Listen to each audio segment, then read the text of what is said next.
Good morning, students. Students, we all know that food is our basic need.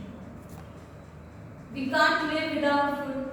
आपली food हे काय आपली basic need आहे. जे आपल्या एन्व्हायरमेंट मधून सगळं आपल्याला फूड मिळत असतं किंवा जे काही आपण खातो ते सगळं आपलं पूर्ण डाएट हे कुठे डिपेंड असतं तर आपल्या एन्व्हायरमेंटवर. मग आता हे फूड आपण जे खातो सकाळी आपण ब्रेकफास्ट घेतो, दुपारचे आपण लंच घेतो, त्यानंतर संध्याकाळी काहीतरी स्नॅक्स आले असतात, मग त्यानंतर आपण नाईटला आपण डिनर करतो, हो की नाही. म्हणजे सकाळपासूनचं ते रात्रीपर्यंत आपण जे काही खातो ते एकाच प्रकारचं फूड असतं का सकाळपासून रात्रीपर्यंत? तर नाही, त्यात व्हरायटी असतात. म्हणजे ब्रेकफास्ट वेगळा असतो तर लंच वेगळा असतो, स्नॅक्स वेगळे असतात, डिनर वेगळं असतं. त्यात पण रोज आपण एकाच प्रकारचा ब्रेकफास्ट घेतो का? किंवा तुम्ही टिफिन्स आणता स्कूलमध्ये, मग त्या टिफिन्सला रोज जर एकच भाजी असेल तर चालते का आपल्याला? नाही, आपल्या काही आवडीनिवडी असतात. आपल्या लाईक्स डिसलाईक्सवर आपलं फूड आपण कोणतं घेतो हे डिपेंड असतं. मग आपण तुम्ही आज म्हणता आता हे मला बटाट्याची भाजी नको, आज काहीतरी वेगळी कर. म्हणजे आपल्याला व्हरायटी पाहिजे असते फूडमध्ये. तुम्ही टिफिन्समध्ये वेगवेगळ्या भाज्या आणता किंवा रोज जेवणामध्ये आई वेगवेगळ्या प्रकारचे भाज्या करते. तसंच फक्त भात आमटी आपल्या ताटात असतं का? तर नाही, चपाती असते, भाकरी असते, कधीतरी आपण पराठे बनवतो, कधीतरी आपण पुरी बनवतो, कधीतरी वेगळं काहीतरी बिर्याणी वगैरे हवी असते. म्हणजे एका लंच मध्ये सुद्धा जे फूड आयटम्स असतात त्यात सुद्धा आपल्याला व्हरायटी पाहिजे असते. म्हणजे एकाच प्रकारचं फूड आपण नेहमी खात नाही. आपण आपला रेसिपी काय तर व्हरायटी इन फूड. मग ही व्हरायटी इन फूड कशावर डिपेंड असते? म्हणजे ही फूड मध्ये विविधता कशी येते? फक्त आपल्या लाईक्स आणि डिसलाईक्सवर असते का? तुम्हाला आवडतं म्हणून फक्त तुम्ही जेवणात बदल करता का? तर नाही, जेवणात बदल कधी होतो तर सीझन वाईज सुद्धा होतो. आता जे रेनी सीझन मध्ये अवेलेबल असतात फ्रुट्स किंवा व्हेजिटेबल्स ते विंटर मध्ये असतीलच असं नाही, किंवा ते समर सीझन मध्ये असतीलच असं नाही. म्हणजे सीझन मध्ये जे व्हेजिटेबल्स जे फ्रुट्स अवेलेबल असतात ते आपल्या जेवणात असतात, ते आपल्या फूड मध्ये असतात. ओके, म्हणजे लाईक्स डिसलाईक्स तर वर डिपेंड करतच आपलं फूड. तसंच सीझन वाईज सुद्धा किंवा रिजन वाईज, ज्या रिजन मध्ये जे फूड अवेलेबल असतं. आता कुठे बीट जास्त असेल तर त्या ठिकाणी बीटचे पदार्थ जास्त खाल्ले जातात. कुठे राईस जास्त अवेलेबल असतो तिथे राईसचे पदार्थ जास्त खाल्ले जातात. म्हणजे फूड मध्ये व्हरायटी येण्यासाठी खूप वेगवेगळ्या गोष्टी डिपेंड करतात. खूप वेगवेगळ्या गोष्टींवर हे आपलं फूड डिपेंड करतं. व्हरायटी त्या फूड मध्ये डिपेंड करते. तर आता आपण बघायचं की एकाच फूड आयटम पासून आपण वेगवेगळे फ्रूट्सचे डिशेस बनवतो. म्हणजे आता राईस असेल तर राईसच्या वेगवेगळ्या डिशेस बनवतो किंवा ग्रेप्स खूप वेगवेगळ्या प्रकारचे आहेत त्यापासून आपण वेगवेगळे काय करतो तर वेगवेगळे डिशेस बनवतो. असे कोणते कोणते डिशेस बनतात बघा. इथे पहिला एक ग्रेन किंवा व्हेजिटेबल. आता राईस आहे, इथे राईस पासून काय काय बनतं बघा. Rice is grain, rice grain. पण राईस पासून काय बनवतो आपण? भाकरी बनवतो, त्यानंतर इडली बनवतो. राईस म्हणजे आपण भात खातो नुसता, मोदक आणि डोसा. हे इथे मी काही थोडे पदार्थ दिले. किती टोटल नंबर किती झाले डिशेसचे? तर 5 डिशेस इथे बनलेल्या दाखवल्यात. याच्यापेक्षा अजूनही आपण डिशेस बनवू शकतो. ते तुम्ही त्याची इन्फॉर्मेशन काढायची की राईस पासून अजून कोणते डिशेस बनवले जातील. त्यानंतर आहे बीट. बीट म्हणजे गहू. मग बीट पासून काय काय बनतं तर चपाती बनते, पुरी बनते, खीर बनते आणि पराठा. हे इथे 4 डिशेस मी दिलेले आहेत. मग बीट पासून अजूनही डिशेस काही बनत असतील तर त्याची थोडी इन्फॉर्मेशन आपण गोळा करायची आहे. त्यानंतर थर्ड आहे पोटॅटो. कारण आपण ग्रेन आणि व्हेजिटेबल दोन्ही बघतोय. मग आता पोटॅटो व्हेजिटेबल आहे. मग पोटॅटोची आपण भाजी बनवतो, पकोडा बनवतो, त्यानंतर चिप्स बनतात आणि बटाटा वडा. हे मी इथे 4 डिशेस इथे दाखवले आहेत. टोटल नंबर आहे 4. त्यानंतर फोर्थ आहे कॅरेट. कॅरेट पण व्हेजिटेबलच आहे. मग कॅरेटचा हलवा आपण बनवतो, सॅलड यूज करतो सॅलडसाठी, त्यानंतर ज्यूस बनवतो आणि पिकल म्हणजे लोणचं सुद्धा आपण गाजरचं बनवतो. म्हणजे इथे 4 डिशेस तुम्हाला दाखवलेले आहेत. असेच व्हेजिटेबल्स किंवा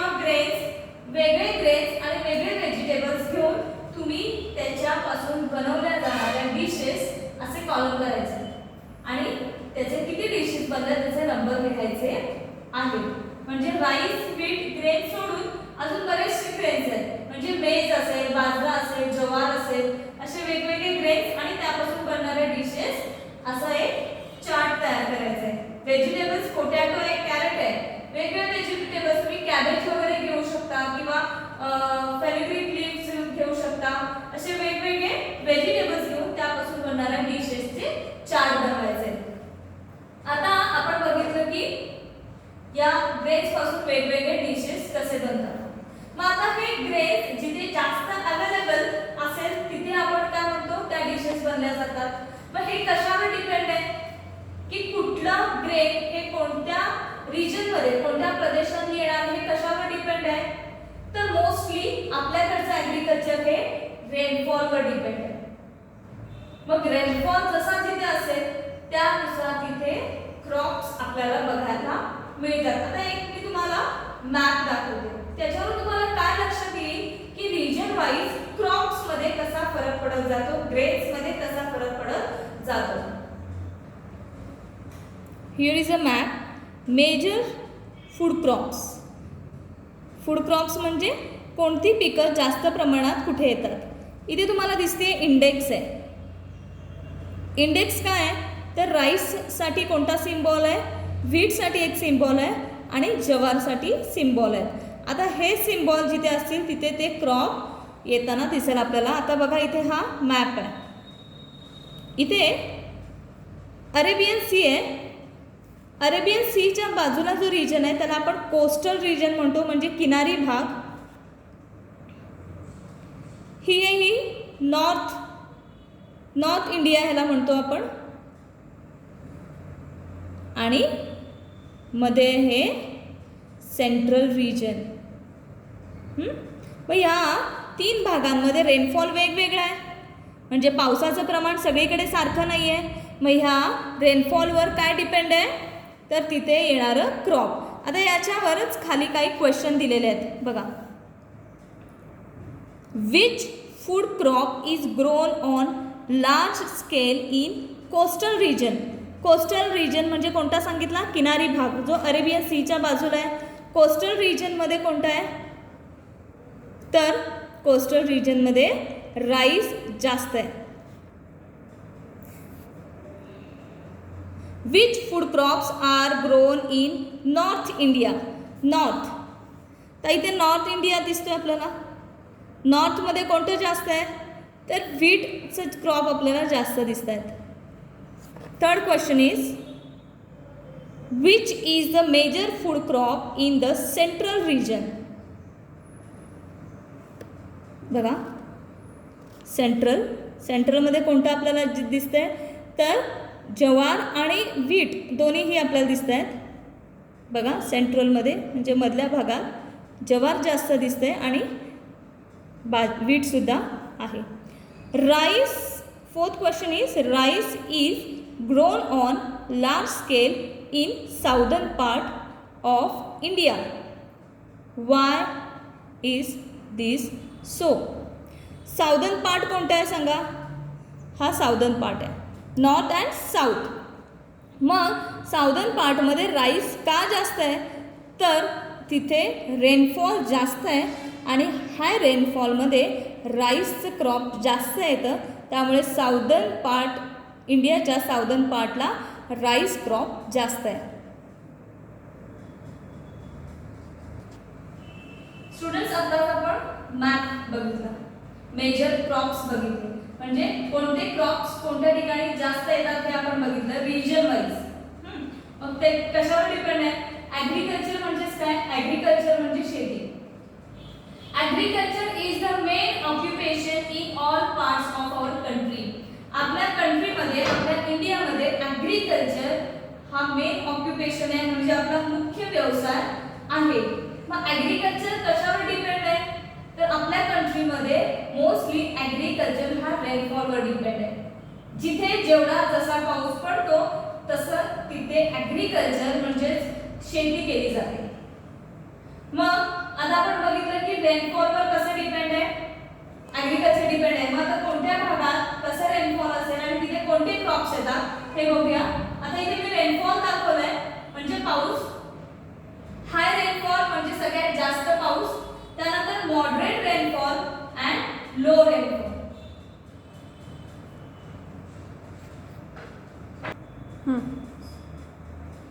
तर हाय रेनफॉल मध्ये कोणते कोणते क्रॉप्स येतात, तर राईस, कोकोनट, रागी म्हणजे आपण त्याला नाचणी म्हणतो, आणि वरई.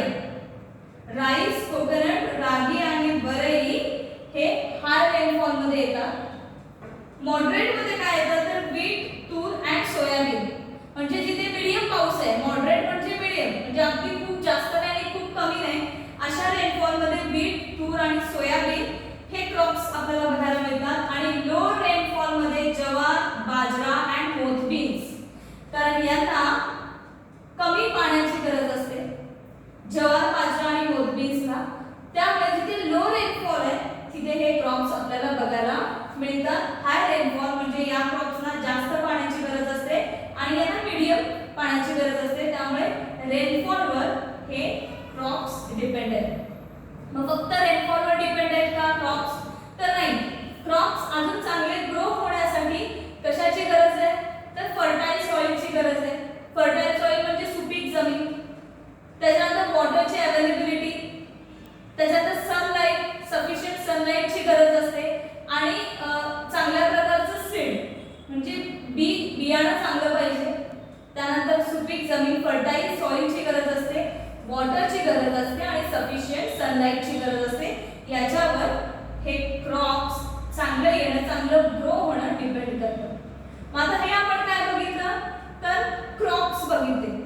मग तसंच वेगवेगळ्या जसं रेनफॉलवर क्रॉप्स डिपेंड असतात, तसंच आपण बघतो की सीझन वाईज वेगवेगळे फ्रुट्स सुद्धा आपल्याला बघायला मिळतात. फ्रुट्स मध्ये काय फरक पडतो, तर सेम तसंच असतं. कुठल्या फ्रुट्सना कमी पाण्याची गरज असते, कुठल्या फ्रुट्सना म्हणजे थोडंसं थंडीची गरज असते, त्यानुसार त्या त्या सीझन मध्ये ते फ्रुट्स आपल्याला बघायला मिळतात. मग फ्रुट्स मध्ये आता आपण बघणार आहोत की कुठल्या सीझन मध्ये कुठलं फ्रूट येतं. आता इथे समर सीझन मध्ये मँगो, वॉटरमेलन, गुआवा हे फ्रुट्स आपल्याला बघायला मिळतात. त्यानंतर रेनी सीझन मध्ये जॅकफ्रूट, जावा प्लम म्हणजे जामुन आणि पॉम्ग्रेनेट हे रेनी सीझन मध्ये आपल्याला बघायला मिळतात. आणि विंटर मध्ये स्ट्रॉबेरीज असतात, ग्रेप्स असतात, ऑरेंजेस असतात, ॲपल्स अँड कस्टर्ड ॲपल्स हे फ्रुट्स आपल्याला बघायला मिळतात. म्हणजे बघा सीझन वाईज जसं क्रॉप्स मध्ये फरक पडत गेला, रेनफॉल वाईज जसं क्रॉप्स मध्ये फरक गेला, तसंच सीझन मध्ये वेगवेगळ्या सीझन मध्ये वेगवेगळे फ्रुट्स आपल्याला बघायला मिळतात. स्टुडंट्स, आता आपण बघितलं की कोणत्या रेनफॉल मध्ये कोणतं क्रॉप येतं. आता त्यानुसार जिथे जे क्रॉप्स अवेलेबल जास्त असतं तिथे ते फूड आयटम्स बनवले जातात. मग आता इथे एक मॅप दिसतोय आपल्याला, बघा. The map given below depicts famous food items from Maharashtra and its adjoining states. Study the map and complete the table given below.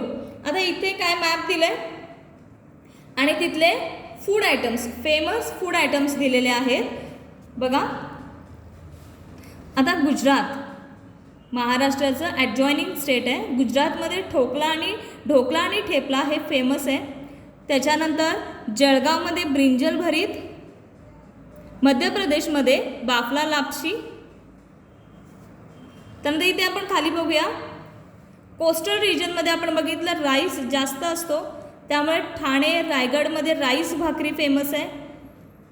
बघा, रायगड रत्नागिरीमध्ये नाचणी भाकरी, रत्नागिरीमध्ये राईस भाकरी, मोदक, आणि सिंधुदुर्गमध्ये बघा फिश राईस. त्यानंतर गोव्याचं काय आहे famous food, prawn curry. Kolhapur red white mutton gravy. Karnataka idli dosa, Mysore pak. Osmanabad peanut चटणी. सातारा जवार भाकरी. लातूर धपाटे. बीड बाजरा भाकरी. अहमदनगर जवार भाकरी. नाशिक मांडे. जळगाव ब्रिंजल भरीत. बुलढाणा बाजरा भाकरी. अकोला जवार भाकरी, यवतमाळ धपाटे जवार भाकरी, Chandrapur Saoji mutton, Wardha orange barfi, Gondia Bhandara rice,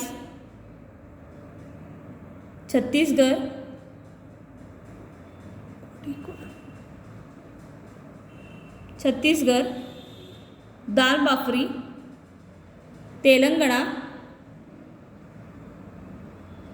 कोडीकुरा biryani and मिरची सालन. हे काय आहे? फेमस फूड आयटम्स आहे. स्टुडंट्स, आता आपण मॅप बघितला. फेमस फूड आयटम्स आपल्या महाराष्ट्रामध्ये फेमस फूड आयटम्स, कारण महाराष्ट्रामध्ये आपण काय बघितलं, विविध रिजनमध्ये तसाच रेनफॉल सुद्धा वेगवेगळा असतो, त्यानुसार तिथे क्रॉप्स वेगवेगळे असतात. मग जिथे क्रॉप्स जास्त प्रमाणात अवेलेबल आहेत तिथे त्या प्रकारचं फूड बनलं जातं. मग आता हे फूड काय करायचं आपण की एक चार्ट बनवायचा. त्या चार्ट मध्ये काय करायचंय ते महाराष्ट्रामधलं डिस्ट्रिक्ट, त्या डिस्ट्रिक्ट मध्ये कोणता फूड आयटम फेमस आहे ते लिहायचं आणि त्याचा मेन इन्ग्रेडियंट. म्हणजे आता राईस भाकरी असेल तर राईस भाकरीचा मेन इन्ग्रेडियंट काय आहे तर राईस आहे. त्यानंतर ब्रिंजल भरीत, ब्रिंजल भरीत म्हणजे वांग्याचं भरीत, मग मेन इन्ग्रेडियंट काय येणार तर ब्रिंजल येणार. त्यानंतर रेड व्हाईट मटन ग्रेव्ही, कोल्हापूरचं फेमस फूड आयटम आहे. मग रेड व्हाईट मटन ग्रेव्हीला काय येणार मेन इन्ग्रेडियंट मटन मीट. म्हणजे हे काय झालं वेगवेगळ्या डिस्ट्रिक्ट मधलं किंवा ॲडजॉइनिंग स्टेट मधलं आपण बघितलं फेमस फूड आयटम. मग आता हे जे फेमस फूड आयटम्स आहेत हे जे आपण ठराविक घेतले, पण आपण आता इथे जसं बघितलं की एकाच क्रॉप पासून वेगवेगळे फूड आयटम्स आपण बनवू शकतो. मग जवार असेल तर जवारच्या हुरडा बनवल्या जातात, लाह्या बनवल्या जातात, भाकरी बनवली जाते, किंवा कोकोनट वगैरे असेल जिथे आता आपण बघितलं हाय रेनफॉल मध्ये कोकोनट वगैरे असतं, मग कोकोनट पासून काय बनवलं जातं तर ऑइल काढलं जातं. त्यानंतर सोयाबीन असेल मॉडरेट मध्ये तिथून आपल्याला ऑइल मिळतं. म्हणजे या क्रॉप्स पासून आपण वेगवेगळे फूड आयटम्स मिळवू शकतो. आधी काय व्हायचं की फक्त आपण बऱ्याचशा ठिकाणी अजूनही की रेनफॉलवरच पूर्ण डिपेंड असतं. म्हणजे जिथे ज्या सीझन मध्ये जे फ्रुट्स अवेलेबल व्हायचं तेच आपल्याला मिळायचं. पण आता काय होतं, आता बरेचसे फ्रुट्स आपण बघतो की ऑल इयर राऊंड म्हणजे पूर्ण वर्षभरात आपल्याला ते फ्रुट्स अवेलेबल मिळत असतात. असं का होतं तर आता फक्त रेनफॉलवर ॲग्रिकल्चर डिपेंड नाहीये, तर इरिगेटेड रेनफॉल म्हणजेच आपण पाईपलाईन्सद्वारे पाणी पोहोचवून सुद्धा आपण ॲग्रिकल्चर करतो, इरिगेशनद्वारे आपण ॲग्रिकल्चर शेती करतो. त्यामुळे भरपूर जे व्हेजिटेबल्स वगैरे आहेत ते आपल्याला पूर्ण वर्षभरात मिळतात. त्यानंतर सीड्स सुद्धा काय केलं आपण इम्प्रूव्ह केले त्या सीडमध्ये, म्हणजे बियाणं सुद्धा इतकं सुधारित केले की ते आपण पूर्ण वर्षभरात सुद्धा त्याच्यापासून वेगवेगळे व्हेजिटेबल्स किंवा फ्रुट्स आपण मिळवू शकतो. त्यानंतर इम्पोर्ट वाढलेलं आहे. व्हेजिटेबल्स फ्रुट्सचा इम्पोर्टिंग वाढल्यामुळे, आयात वाढल्यामुळे बाहेरच्या प्रदेशात जिथे आपल्याकडे जिथे ज्या सीझन मध्ये जे अवेलेबल असतं ते आपण इम्पोर्ट करतो आणि आपल्या इथे अवेलेबल करतो. त्यानंतर फास्टर ट्रान्सपोर्ट आपलं एवढं फास्ट झालंय की कुठूनही कोणतेही फूड्स किंवा कोणतेही गुड्स आपण इम्पोर्ट एक्सपोर्ट करू शकतो. त्यामुळे पूर्ण वर्षभरात सुद्धा काही फ्रुट्स किंवा व्हेजिटेबल्स आपल्याला बघायला मिळतात.